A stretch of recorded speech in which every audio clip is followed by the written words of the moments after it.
Hey guys, Tubby Vlogs here, and I'm here doing an early stream. I just got out of the shower, so that's why my hair looks wet and why I'm wearing this sweatshirt. So, yeah, I'm just doing something real quick. I already let my friend know he's going to try and watch when he gets home. We are going to be reading chapters 8 and 9 of Harry Potter and the Chamber of Secrets today. I'm doing an early stream today because I have a really busy day tomorrow. So, and I want to make sure that I want to go to bed relatively early, not like super, super early, not within the next hour. I want to say within the next 2 hours, I want to be in bed, maybe 3 hours, because I got a really long day tomorrow. So, yeah, we'll get started in just a moment.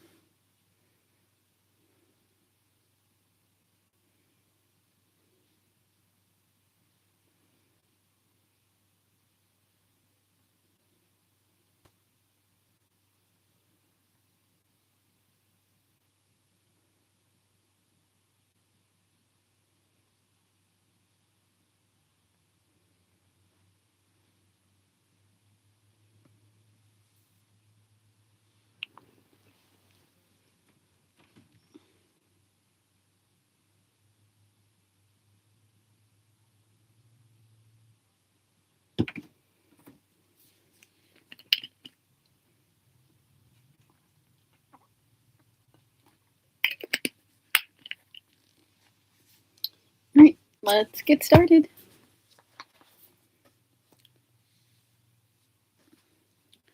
Chapter 8 The Death Day Party. October arrived, spreading a damp chill over the grounds and into the castle. Madame Pomfrey, the nurse, was kept busy by a sudden spat of colds among the staff and students. Her pepper potion worked instantly, though it left the drinker smoking at the ears for several hours afterward. Ginny Weasley, who had been looking pale, was bullied into taking some by Percy. The steam pouring from under her vivid hair gave the impression that her whole head was on fire. Raindrops the size of bullets thundered on the castle windows for days on end. The lake rose, the flower beds turned into muddy streams, and Hagrid's pumpkins swelled to the size of garden sheds. Oliver Wood's enthusiasm for regular training sessions, however, was not dampened, which was why Harry was to be found late one stormy Saturday afternoon, a few days before Halloween, returning to Gryffindor Tower drenched to the skin and splattered with mud. Even aside from the rain and wind, it hadn't been a happy practice section. Fred and George, who had been spying on the Slytherin team, had seen for themselves the speed of those new Nimbus 2001s. They reported that Slytherin team was no more than 7 greenish blurs shooting through the air like missiles. As Harry squelched along the deserted corridor, he came across somebody who looked just as preoccupied as he was. Nearly headless Nick, the ghost of Gryffindor Tower, was staring morosely out of a window, muttering under his breath, "Don't fulfill their requirements. Half an inch of that." "Hello, Nick," said Harry. "Hello, hello," said nearly headless Nick, starting and looking around. He wore a dashing plumed hat on his long curly hair and a tunic with a ruff which concealed the fact that his neck was almost completely severed. He was pale as smoke, and Harry could see right through him to the dark sky and torrential rain outside. "You look troubled, young Potter," said Nick, folding a transparent letter as he spoke, tucking it inside his doublet. "So do you," said Harry. "Ah," nearly headless Nick waved an elegant hand. "Matter of no importance. It's not as though I really wanted to join, though I'd apply, but apparently I don't fulfill the requirements." In spite of his airy tone, there was a look of great bitterness on his face. "But you would think, wouldn't you," he erupted, suddenly pulling the letter back out of his pocket, "that getting hit 45 times in the neck with a blunt axe would qualify you to join the Headless Hunt?"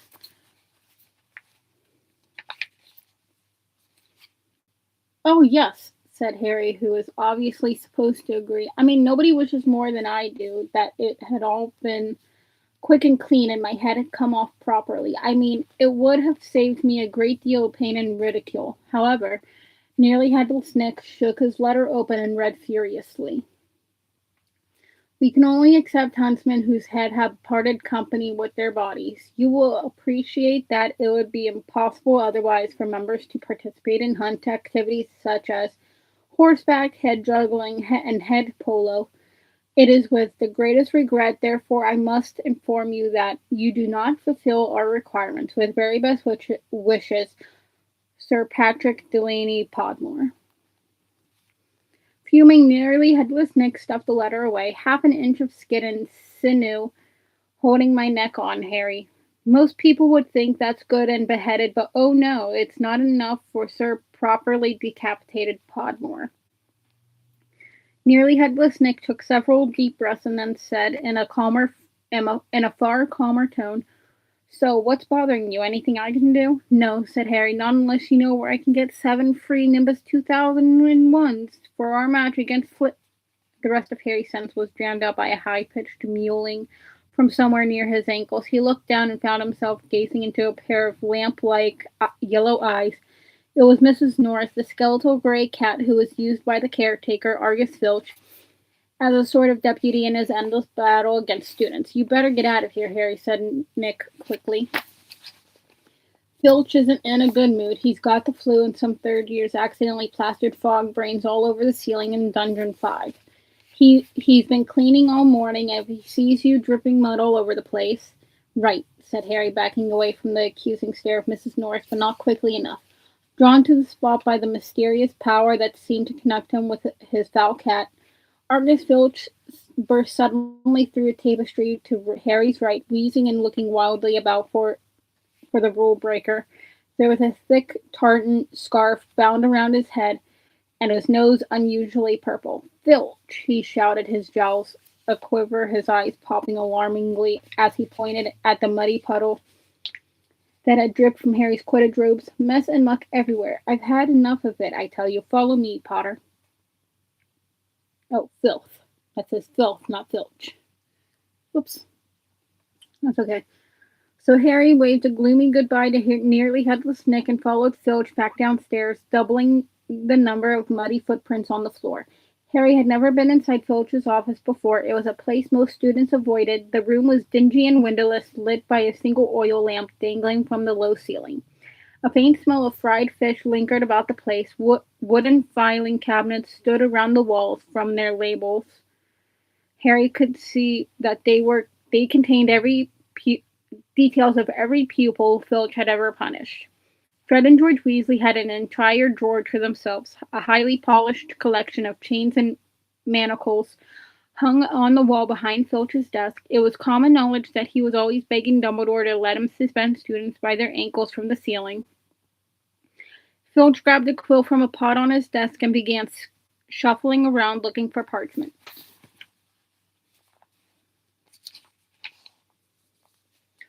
"Dung," he muttered furiously. "Great sizzling dragon bogies, frog brains, rat intestines. I've had enough of it. Make an example. Where's the form? Yes." He retrieved a large roll of parchment from his desk drawer and stretched it out in front of him, dipping his long black quill into the inkpot.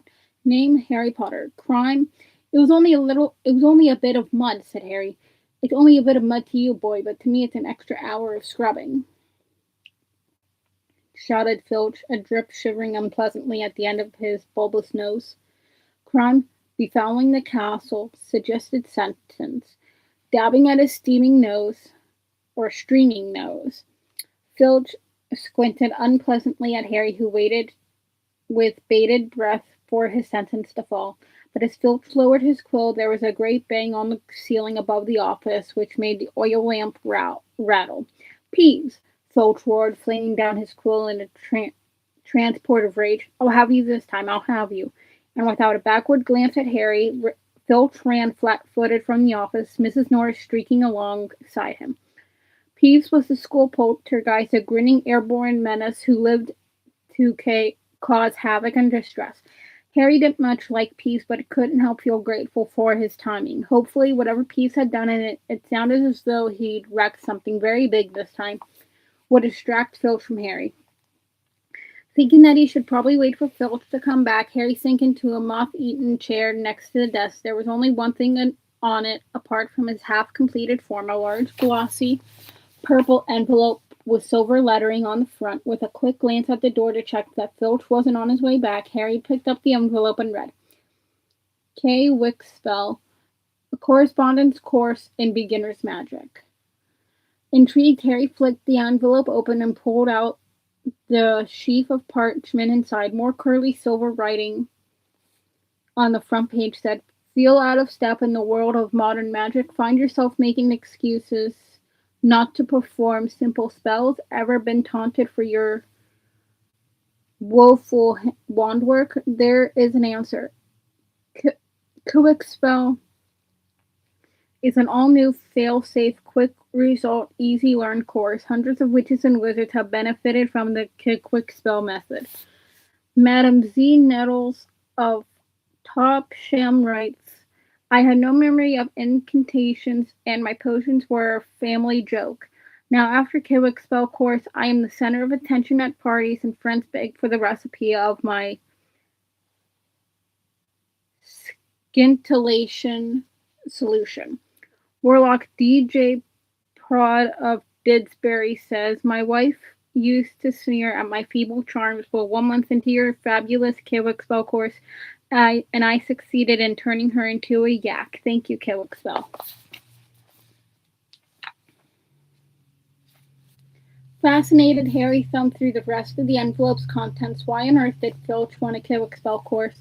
Did this mean he wasn't a proper wizard? Harry was just reading Lesson 1, Holding Your Wand, some useful tips, when shuffling footsteps outside told him Filch was coming back. Stuffing the parchment back into the envelope, Harry threw it back onto the desk just as the door opened. Filch was looking triumphant. The vanishing cabinet was extremely valuable, he was saying gleefully to Mrs. Norris. We'll have Peeves out this time, my sweet. His eyes fell on Harry and then darted to the Quick Spell envelope, which Harry realized too late was lying 2 feet away from where it had started. Filch's pasty face went bright red. Harry braced himself for a tidal wave of fury. Filch hobbled across to his desk, snatched up the envelope, and threw it into a door. Did you read? He sputtered. No, Harry lied quickly. Filch's knobbly hands were twisting together. If I thought you'd read my private note, that it's mine, not that it's mine. For a friend. Be that as it may, however, Harry was staring at him, alarmed. Filch had never looked madder. His eyes were popping. A tick was going in one of his pouchy cheeks, and the tartan scarf didn't help. Very well, go and don't breathe a word. Not that, however, if you didn't read. Go now, I have to write up Peeves's report. Go. Amazed at his luck, Harry sped out of the office, up the corridor, and back upstairs. To escape from Filch's office without punishment was probably some kind of school record.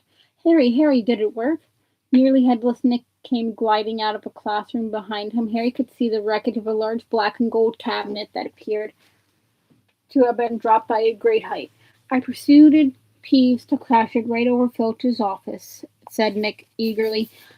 Thought it might distract him. Was that you? Said Harry gratefully. Yeah, it worked. I didn't even get detention. Thanks, Nick.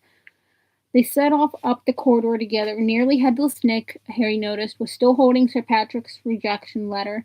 I wish there was something I could do for you about the headless hunt, Harry said. Nearly headless Nick stopped in his tracks, and Harry walked right through him. He wished he hadn't. It was like stepping through an icy shower. But there is something you can do for me, said Nick excitedly. Harry, would I be asking too much? But no, you wouldn't want. What is it? Harry said. Well, this Halloween will be my 500th death day, said nearly headless Nick, drawing himself up and looking dignified. Oh, said Harry, not sure whether he should look sorry or happy about this. Right. I'm holding a party down in one of the roomier dungeons. Friends will be coming from all over the country. It would be such an honor if you would attend. Mr. Weasley, Miss Granger would be most welcome to, of course, but I dare say you'd rather go to the school feast. He watched Harry on tenterhooks. No, said Harry quickly. I'll come. My dear boy, Harry Potter, at my death day party. And he hesitated, looking excited. Do you think you could possibly mention to Sir Patrick how very frightening and impressive you find me? Of course, course, said Harry. Nearly headless Nick beamed at him. A death day party, said Hermione keenly when Harry had changed at last and joined her and Ron in the common room. I bet there aren't many living people who can say they've been to one of those. It will be fascinating. Why would anyone want to celebrate the day they died? Said Ron, who was halfway through his potions homework and grumpy. Sounds dead depressing to me. Rain was still lashing the windows, which were now inky black, but inside all looked bright and cheerful. The firelight glowed over the countless squashy armchairs where people sat reading, talking, doing homework, or in the case of Fred and George Weasley, trying to find out what would happen if you fed a filibuster firework to a salamander. Fred had rescued the bright orange fire-dwelling lizard from a care of magical creatures class, and it was now smoldering gently on a table surrounded by a knot of curious people. Harry was at the point of telling Ron and Harry about Filch and the Kilwick spell course when the salamander suddenly whizzed into the air, emitting loud sparks and bangs as it whirled widely around the room. The sight of Percy bellowing himself hoarse at Fred and George's spectacular display of tangerine starts showering from the salamander's mouth and its escape into the fire with accompanying explosions drove both Filch and the Kilwick spell envelope from Harry's mind. By the time Halloween arrived, Harry was regretting his rash promise to go to the Death Day party. The rest of the school was happily anticipating their Halloween feast. The Great Hall had been decorated with the usual live bats. Hagrid's vast pumpkins had been carved into lanterns large enough for 3 men to sit in, and there were rumors that Dumbledore had booked a troupe of dancing skeletons for the entertainment. A promise is a promise, Hermione reminded Harry bossily. You said you'd go to the Death Day party. So at 7 o'clock, Harry, Ron, and Hermione walked straight past the doorway to the packed Great Hall, which was glittering invitingly with gold plates and candles, and directed their steps toward the dungeons. The passageway leading to Nearly Headless Nick's party had been lined with candles too, though the effect was far from cheerful. These were long, thin, jet-black tapers, all burning bright blue, casting a dim, ghostly light even over their own living faces. The temperature dropped with every step they took. As Harry shivered and drew his robes tighter around him, he heard what sounded like 1,000 fingernails scraping an enormous blackboard.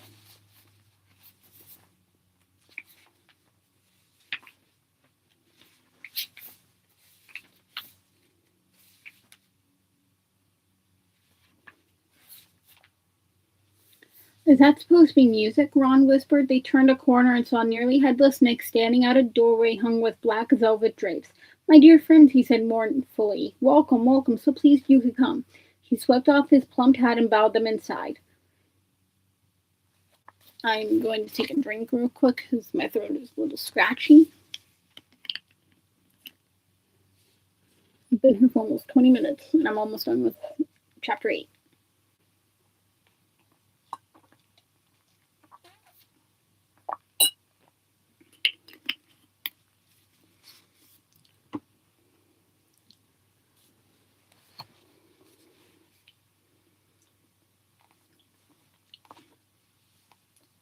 It was an incredible sight. The dungeon was full of hundreds of pearly white, translucent people, mostly drifting around a crowded dance floor, waltzing to the dreadful, quavering sound of 30 musical saws, played by an orchestra on a raised, black-draped platform. A chandelier overhead blazed midnight blue with 1,000 more black candles.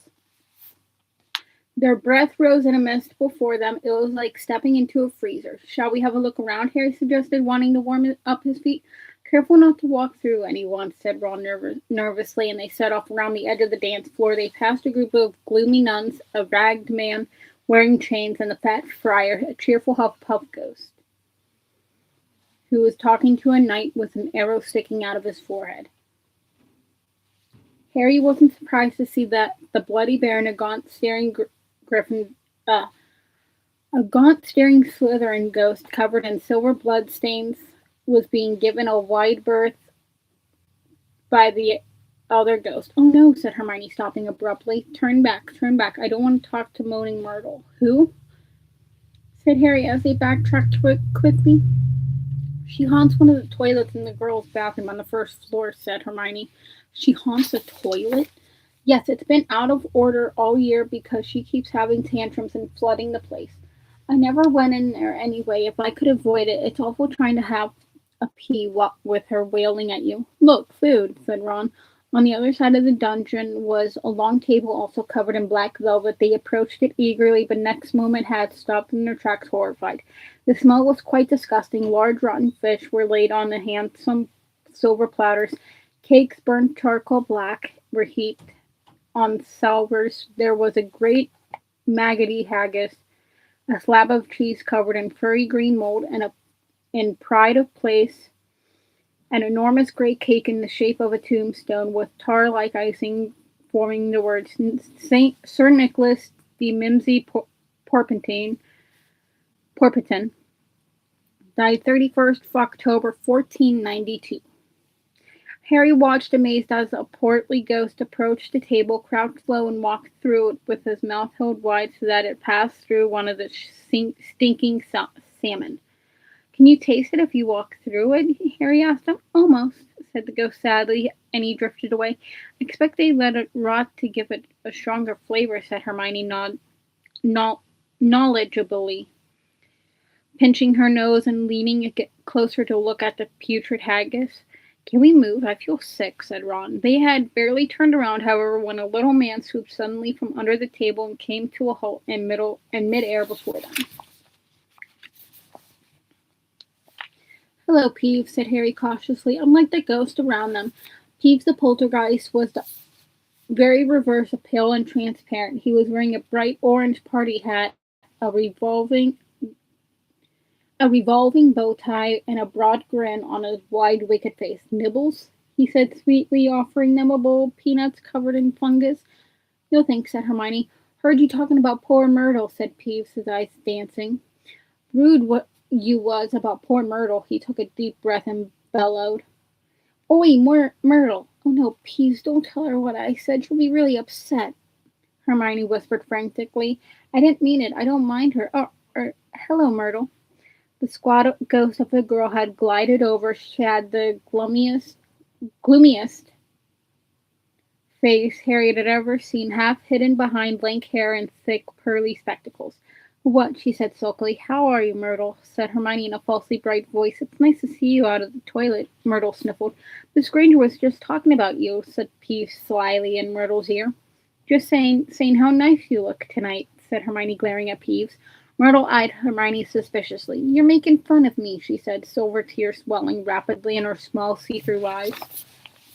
No, honestly, didn't I just say how nice Myrtle's looking, said Hermione, nudging Harry and Ron painfully in the ribs. Oh, yeah, she did. Don't lie to me, Myrtle gasped, tears now flowing down her face while Peeves chuckled happily over her shoulder. Do you think I don't notice what people call me behind my back? Fat Myrtle, ugly Myrtle, miserable, moaning, moping Myrtle. You forgot Pimply. Peeves hissed in her ear. Moaning Myrtle burst in anguished sobs and fled from the dungeon. Peeves shot after her, pelting her with moldy peanuts, yelling, Pimply, Pimply. Oh dear, said Hermione sadly. Nearly Headless Nick now drifted toward them through the crowd. Enjoying yourselves? Oh yes, they lied. Not a bad turnout, said Nearly Headless Nick proudly. The Wailing Widow came all the way up from Kent. It's nearly time for my speech. I'd better go and warn the orchestra. The orchestra, however, stopped playing at that very moment, and they and everyone else in the dungeon fell silent, looking around in excitement as a hunting horn sounded. Oh, here we go, said Nearly Headless Nick bitterly. Through the dungeon wall burst a dozen ghost horses, each ridden by a headless horseman. The assembly clapped wildly. Harry started to clap too, but stopped quickly at the sight of Nick's face.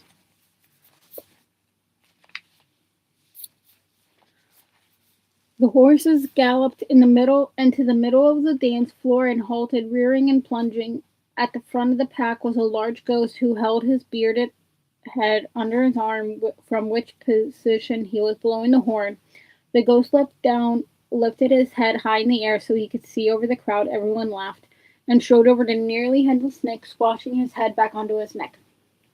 "Nick," he roared, "how are you? Head still hanging in there?" He gave a hearty guffaw and clapped nearly headless Nick on the shoulder. "Welcome, Patrick," said Nick stiffly. "Livens," said Sir Patrick, spotting Harry, Ron, and Hermione and giving a huge fake jump of astonishment so that his head fell off again. The crowd howled with laughter. "Very amusing," said nearly headless Nick darkly. "Don't mind Nick," shouted Sir Patrick's head from the floor, still upset we won't let him join the hunt. "But I mean to say, look at the fellow. I think," said Harry hurriedly at a meaningful look from Nick. "Nick's very frightening, and yelled Sir Patrick's head. "Bet he asked you to say that." "If I could have everyone's attention, it's time for my speech," said nearly headless Nick loudly, striding toward the podium and climbing onto an icy blue spotlight. "The late lemonaded lord, ladies and gentlemen, is my great sorrow," but nobody heard much more. Sir Patrick and the rest of the headless hunt had just started a game of head hockey, and the crowd was turning to watch. Nearly headless Nick tried vainly to recapture his audience, but gave up as Sir Patrick's head went sailing past him to loud cheers. Harry was very cold by now, and not to mention hungry. "I can't stand much more of this," Ron muttered, his teeth chattering as the orchestra ground back into action and the ghosts swept back onto the dance floor. "Let's go," Harry said. They backed toward the door, nodding, beaming at anyone who looked at them. And a minute later were hurrying back up the passageway full of black candles. "Pudding might not be finished yet," said Ron hopefully, leading the way toward the steps to the entrance hall. And then Harry heard it. "Rip, tear, kill." It was the same voice, the same cold, murderous voice he had heard in Lockhart's office. He stumbled to a hall, clutching at the stone wall, listening with all his might, looking around, squinting up and down the dimly lit passageway. "Harry, what are you?" It's that voice again. "Shut up a minute. So hungry for so long." "Listen," said Harry urgently, and Ron and Hermione froze, watching him. "Kill. Time to kill." The voice was growing fainter, but Harry was sure it was moving away, moving upward. A mixture of fear and excitement gripped him as he stared at the dark ceiling. How could it be moving upward? Was it a phantom to whom stone ceilings didn't matter?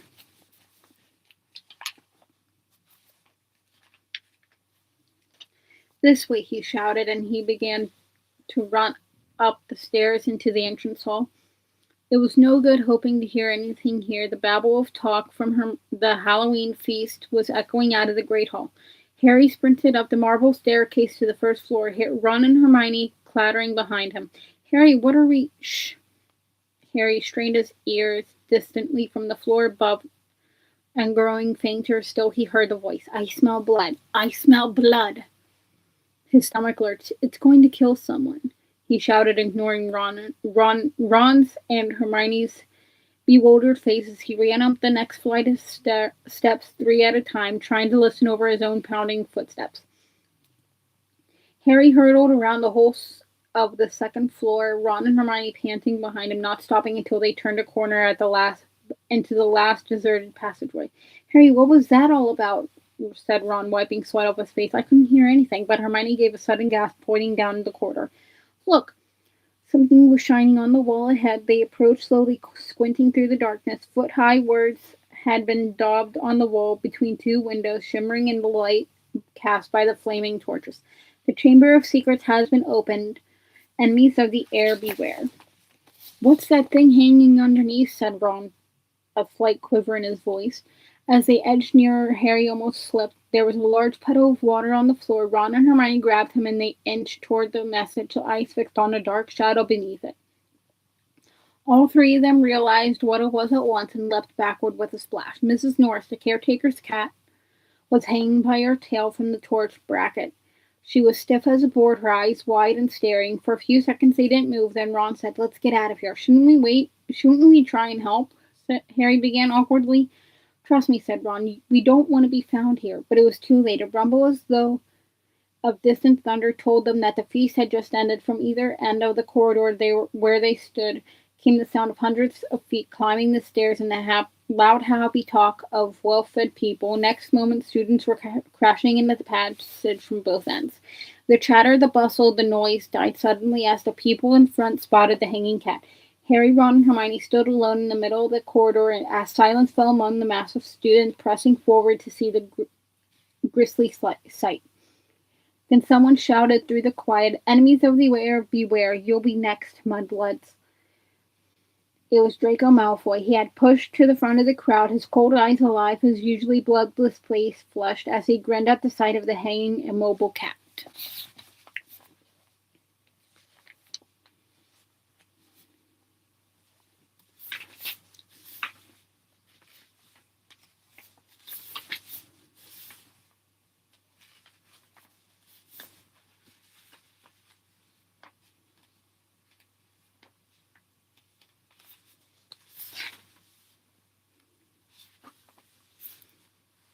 Okay, I might only do one chapter tonight.